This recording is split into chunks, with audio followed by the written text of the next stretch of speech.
गाय को प्रतिदिन रोटी खिलाने से क्या लाभ होता है? श्री शिवाय नमस्तुभ्यम। महाराज, प्राचीन समय की बात है, एक बार भगवान शिव और मां गौरा दोनों कैलाश पर्वत पर बैठे थे। तभी मां गौरा भगवान शिव से कहती हैं कि स्वामी, मेरे मन में कुछ जिज्ञासाएं उत्पन्न हुई हैं, यदि आप अनुमति दें तो मैं आपसे पूछना चाहती हूँ। तभी भगवान शिव मां गौरा से कहते हैं कि हे देवी, आप निसंकोच बताएं कि आपका मन किन प्रश्नों को जानने के लिए व्याकुल है। तभी मां गौरा भगवान शिव से कहती हैं कि हे स्वामी, मैंने पृथ्वी लोक पर मनुष्यों को अनेक प्रकार से गाय की सेवा करते हुए देखा है। कोई उसे रोटी खिलाता है, कोई उसके अंग को स्पर्श करता है, कोई उसके सम्मुख नमस्कार करता है। मेरे मन में ये जानने की इच्छा है कि गाय की सेवा करने से मनुष्य को क्या फल प्राप्त होता है, गाय को रोटी खिलाने से कौन सा पुण्य मिलता है, गाय के किस अंग को स्पर्श करने से रोग दूर होते हैं, और गाय को नमस्कार करने से मनुष्य को क्या फल प्राप्त होता है। स्वामी, अंत में मैं यह भी जानना चाहती हूँ कि इन सब कार्यों से मनुष्य को क्या लाभ प्राप्त होते हैं। तभी भगवान शिव मां गौरा से कहते हैं कि हे देवी, तुम्हारे प्रश्न अत्यंत महत्वपूर्ण और गंभीर हैं। इन प्रश्नों के उत्तर देने से पहले आवश्यक है कि तुम गौ माता के वास्तविक स्वरूप, उसके उद्गम और उसकी दिव्यता को समझो।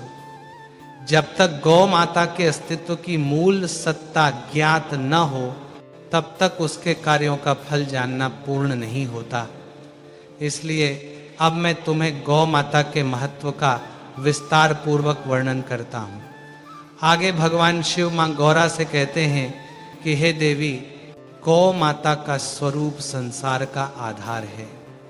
सृष्टि के प्रारंभ में जब प्राणियों के पालन की व्यवस्था पर विचार हुआ, तब देवताओं ने यह अनुभव किया कि ऐसा कोई अस्तित्व चाहिए जो स्वयं पवित्र हो और सभी प्राणियों को पवित्रता प्रदान कर सके। उसी संकल्प से गौ ऊर्जा का अवतरण हुआ। गौ माता की उत्पत्ति प्रकृति की मूल शक्ति से हुई है। वह जन्म लेकर नहीं आती, वह अवतरित होती है। इसीलिए गौ माता का शरीर देवत्व का स्थान है। उसके अंग अंग में दिव्य शक्तियां प्रतिष्ठित हैं।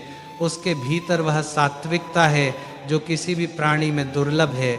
इसीलिए गौ माता को पृथ्वी पर धर्म का आधार कहा गया है। उसके बिना धर्म स्थिर नहीं रह सकता और न ही प्राणियों का जीवन संतुलित रह सकता है। गौ माता के भीतर पंच तत्वों का श्रेष्ठ रूप विद्यमान है।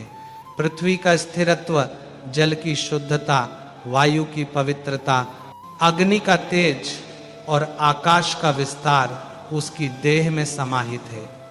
यह समावेश किसी अन्य प्राणी में नहीं। इसी कारण उसके समीप रहने मात्र से मनुष्य के मन विकार शांत होने लगते हैं, उसके विचार सात्विक होते हैं और उसका कर्म संतुलित रहता है।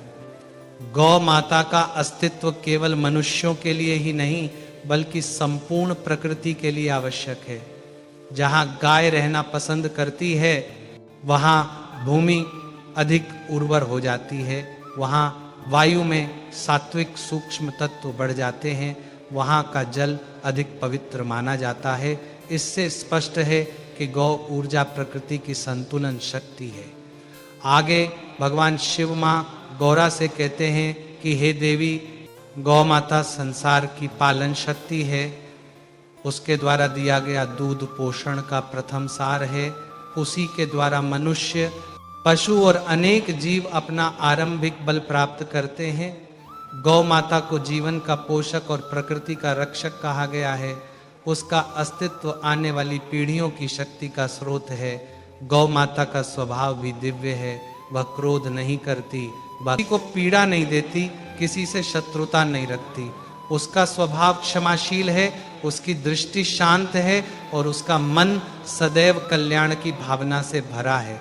यही कारण है कि उसके आसपास रहने वाले प्राणी भी शांत, स्थिर और निरामय रहना प्रारंभ कर देते हैं। इसीलिए गौ माता को संसार में माता कहा गया है। और यह केवल भाव का नहीं, सत्य का शब्द है। वह प्राणियों को जन्म नहीं देती, परंतु उनके जीवन को धारण करती है। वह घरों को पोषण देती है, भूमि को शक्ति देती है और वातावरण को शांति देती है। यही कारण है कि सदियों से गौ माता का स्थान अपरिवर्तनीय रहा है। गौ माता के महत्व को जानने के बाद माँ गौरा भगवान शिव से आगे कहती हैं कि हे स्वामी, आपने अभी जो गौ माता की महिमा को जिस प्रकार विस्तार और गंभीरता से समझाया, उससे मेरा मन और भी जानने हेतु उत्सुक हो गया है। अतः स्वामी, अब आप मेरे प्रथम प्रश्न का उत्तर दीजिए कि गाय की सेवा करने से मनुष्य को क्या फल मिलता है। तभी भगवान शिव कहते हैं कि हे देवी, गाय की सेवा का फल इतना व्यापक और गहन है कि उसे शब्दों में बांधना कठिन है।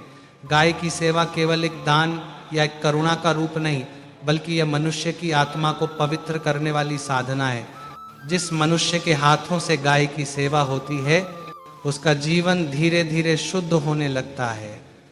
उसके कर्मों से उपजे दोष शांत होने लगते हैं। उसके पिछले जन्मों में संचित पापों की जड़ें कमजोर होने लगती हैं। यह सेवा मनुष्य की आत्मा को उस सत्य की ओर ले जाती है जहां से उसका सारा अज्ञान हटने लगता है। गाय की सेवा करने वाले मनुष्य को देवताओं की कृपा सहज रूप से प्राप्त होने लगती है। यही कारण है कि वेदों ने गाय को कर्मों का भोग मिटाने वाली कहा है। आगे भगवान शिव माँ गौरा से कहते हैं कि हे देवी, गाय की सेवा करने से मनुष्य के जीवन में 3 प्रमुख परिवर्तन आते हैं। पहला, उसके मन में दया बढ़ती है। दूसरा, उसके घर में दोष और दरिद्रता प्रवेश नहीं करती। और तीसरा, उसके जीवन में सौभाग्य स्थायी हो जाता है। अतः हे देवी, गाय की सेवा का फल केवल एक लोक में नहीं, अनेक लोकों तक साथ चलता है। अब मैं तुम्हें एक विस्तृत कथा सुनाता हूं, जिससे तुम समझ सकोगी कि गाय की सेवा मनुष्य के जीवन की दिशा कैसे बदल देती है। भगवान शिव माँ गौरा को कथा सुनाना प्रारंभ करते हैं। हे देवी, बहुत समय पहले मधुर नामक राज्य में एक व्यक्ति रहता था। उसका नाम अर्जुन दास था। उसका जीवन प्रारंभ से ही संघर्षों से भरा था। वह कितनी भी मेहनत करता, उसके हाथ में सफलता नहीं आती। उसका घर कर्ज में डूबा रहता। व्यापार करता तो घाटा, खेती करता तो सूखा, किसी का सहारा मांगता तो निराशा ही मिलती। धीरे धीरे वह जीवन से हारने लगा। एक दिन वह नगर से बाहर जा रहा था कि रास्ते में उसे एक घायल गाय दिखाई दी। उसकी पीठ पर घाव था और शरीर कमजोर होने लगा था। अर्जुन दास के पास धन नहीं था, परंतु उसके हृदय में दया थी। वह बोला, मेरे पास देने को कुछ नहीं, पर सेवा करने का भाव अवश्य है। वह समीप के कुएं से पानी लाया, घास इकट्ठी की और उसने गाय के घाव पर मिट्टी का लेप किया और उसके पास बैठा रहा। उसी समय उस घायल गौमाता ने मन ही मन उसे आशीर्वाद दिया और कहा कि तूने मेरे घावों को छुआ है, मैं तेरे जीवन के घाव भर दूंगी। अर्जुन दास को यह आशीर्वाद सुनाई नहीं दिया, परंतु उसके जीवन में परिवर्तन शुरू हो चुका था।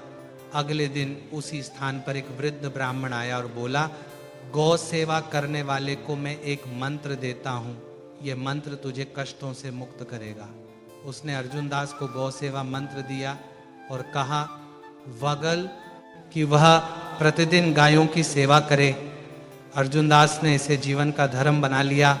वह प्रतिदिन घास काटता, गायों को खिलाता, उन्हें स्नान कराता और प्रेम से उनका स्पर्श करता। कुछ ही महीनों में उसका जीवन बदलने लगा। फसल भरपूर होने लगी, व्यापार में लाभ हुआ, कर्ज उतर गया, लोग उसे सम्मान देने लगे। आगे भगवान शिव माँ गौरा से कहते हैं कि हे देवी, ये परिवर्तन अचानक नहीं आया था, ये गाय की सेवा से उत्पन्न पुण्य का फल था। उसके बाद अर्जुन दास ने अपना जीवन गौ सेवा में लगा दिया। वो दिन भर का कुछ भाग गायों के लिए रखता, उन्हें चारा देता, उनका रक्षण करता। अंत में जब वह वृद्ध होकर मृत्यु के समीप पहुंचा, तब उसे दिव्य दृश्य दिखाई दिया।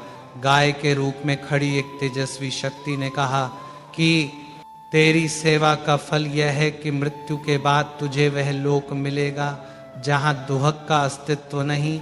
और इसके बाद अर्जुन दास की आत्मा उसी दिव्य लोक में चली गई जहां पुण्यात्माएं निवास करती हैं।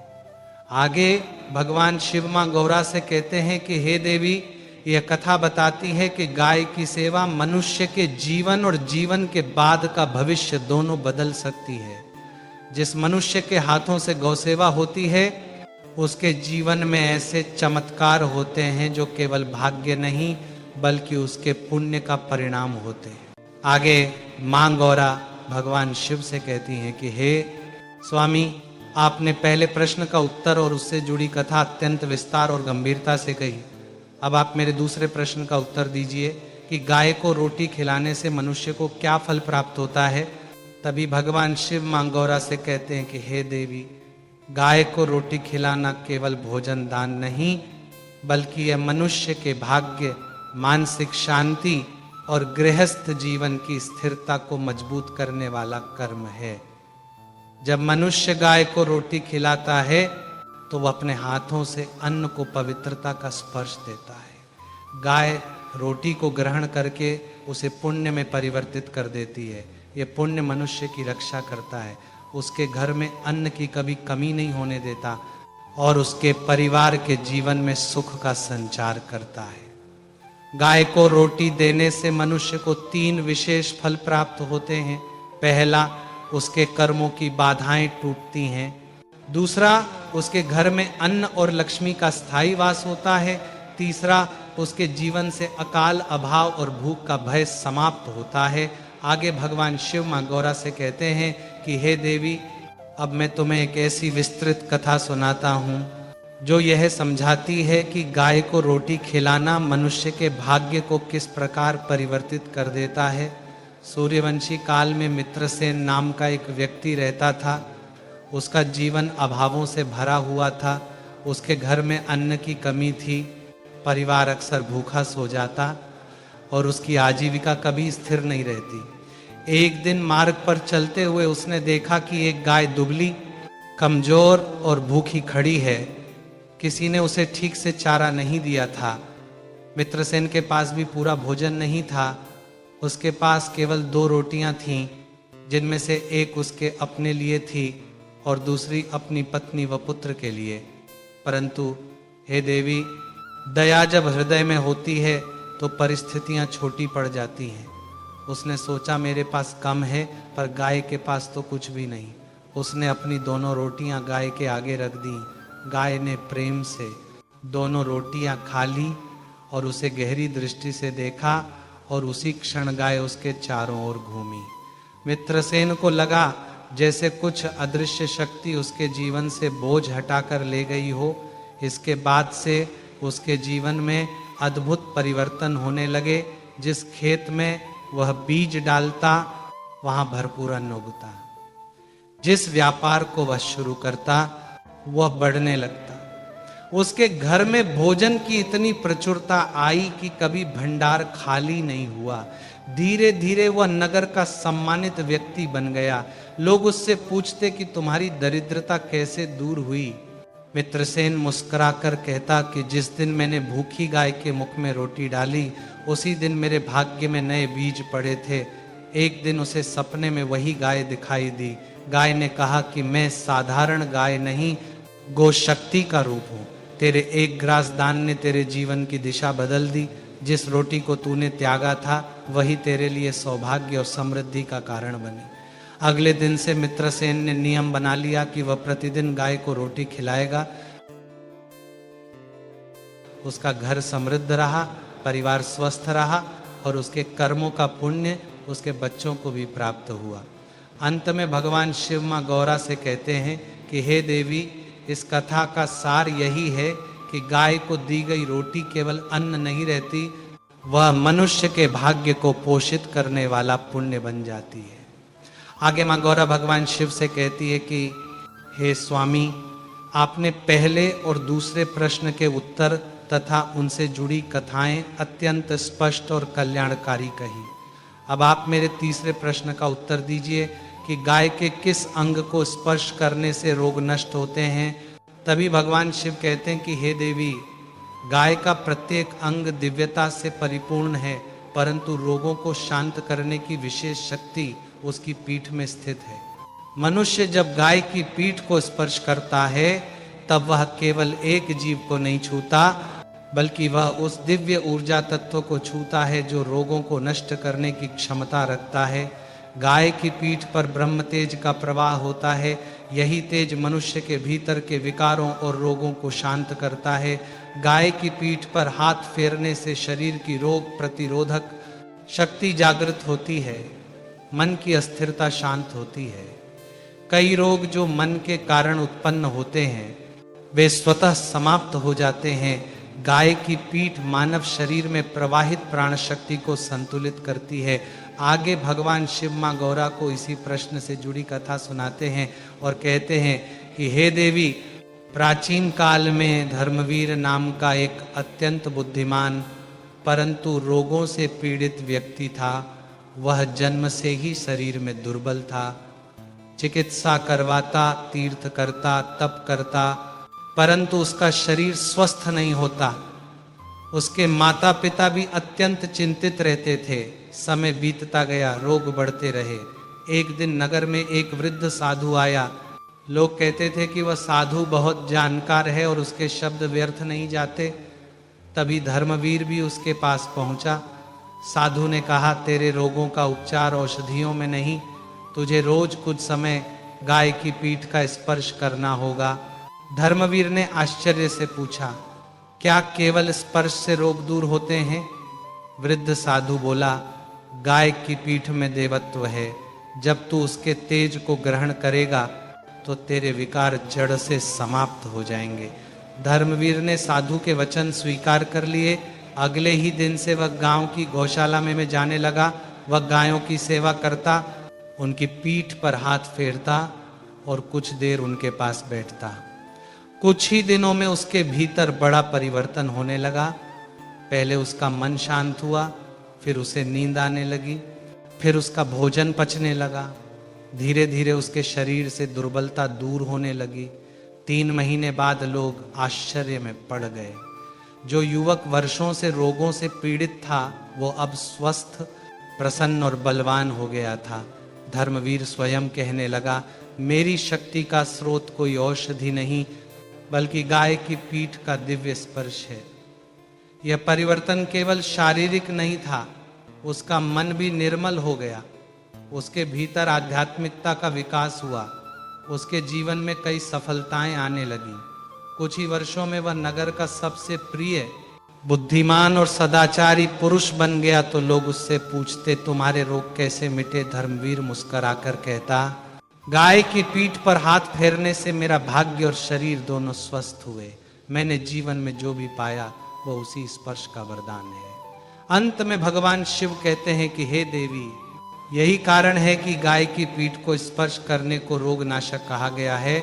गाय की पीठ मनुष्य के भीतर की नकारात्मक ऊर्जा को शांत करती है, उसके रोगों को दूर करती है और उसके शरीर व मन में ऐसी शक्ति उत्पन्न करती है जो किसी औषधि से नहीं मिलती। अंत में भगवान शिव ने मां गौरा से कहा कि हे देवी, अब मैं तुम्हें वह अंतिम सार बताता हूं जो गौ माता की संपूर्ण महिमा का निचोड़ है। जैसे अमृत की एक बूंद समुद्र का स्वाद समझा देती है, वैसे ही यह सार तुम्हें गौ माता के संपूर्ण स्वरूप को समझा देगा। हे देवी, संपूर्ण सत्य यह है कि गौ माता धरती पर जीवित दिव्य शक्ति है। उसकी सेवा करने से मनुष्य का दुर्भाग्य दूर होता है, उसके घर में शांति और समृद्धि आती है और उसके पाप धूल की तरह नष्ट हो जाते हैं।